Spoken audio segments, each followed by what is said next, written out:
Hello everyone! Welcome back again sa aking channel. Today, manonood tayo ng drone show ng Hong Kong. Ngayon ay Mid-Autumn Festival ng Hong Kong ngayong taon, September 17, 2024 na kaibigan. At eto na, nag-umpisa na ako mag-get ng mga drones natin mga kaibigan. Ito ay 1,000 plus na drones ang lumipad dyan at magpo-form sila ng magagandang itsura at magagandang letra. Ayan, panoorin ninyo. Salamat sa inyong panonood. Stay tuned!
Ayan guys, dito na ulit nagtatapos ang ating palabas today. Ngayon ay bababa na ang mga drones natin para lang sila mga Christmas lights sa taas. O di ba kita nyo?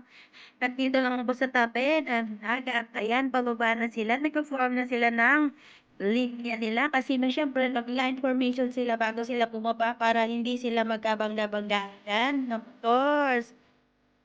Kita niyo ang ganda, oh, 'di ba? Slowly they're coming down. Ang ganda-ganda. Para lang mga bumababang mga Christmas light at mga ilaw. Ang gaganda. Salamat sa inyong panonood. At ngayon guys, ay tapos na ang drone show dito sa Hong Kong. At ang ganda ng palabas nila. Ang ganda rin ng weather today dahil hindi siya makakaw, hindi rin siya malamig, hindi siya mainit na sobra. Katamtaman lang yung weather niya ngayon guys. At salamat sa inyong panonood. Ayan, kita nyo, uwian na. Daming tao mga kaibigan. Ingat tayo sa pag-uwi dahil sobrang tao. Marami pa yan sila pupuntahan ng mga display. Ayan, siyempre ako pupunta rin naman ako sa ibang display pa para may maipakita sa inyo. Salamat sa inyong panonood. Hanggang sa muli. Bye-bye guys. Uwi na tayo. Likod naman, harap naman, maraming tao. Kaya, tara, tara, tara. Samahan niyo ako sa amin pag-uwi. Oo, 'di ba kita niyo ang daming tao. At saka hindi naman nakakatakot nito mga kapinpiripino kasi maraming pulis dito.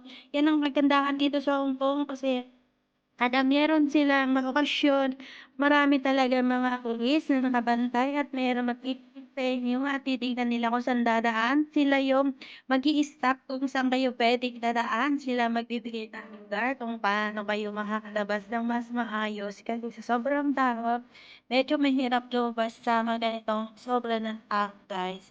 Ayan, kung dati-dati ay stoplight lang, pagdating ng okasyon guys, kahit may stoplight, sila ang gagawa ng paraan para maayos ang flow ng mga tao.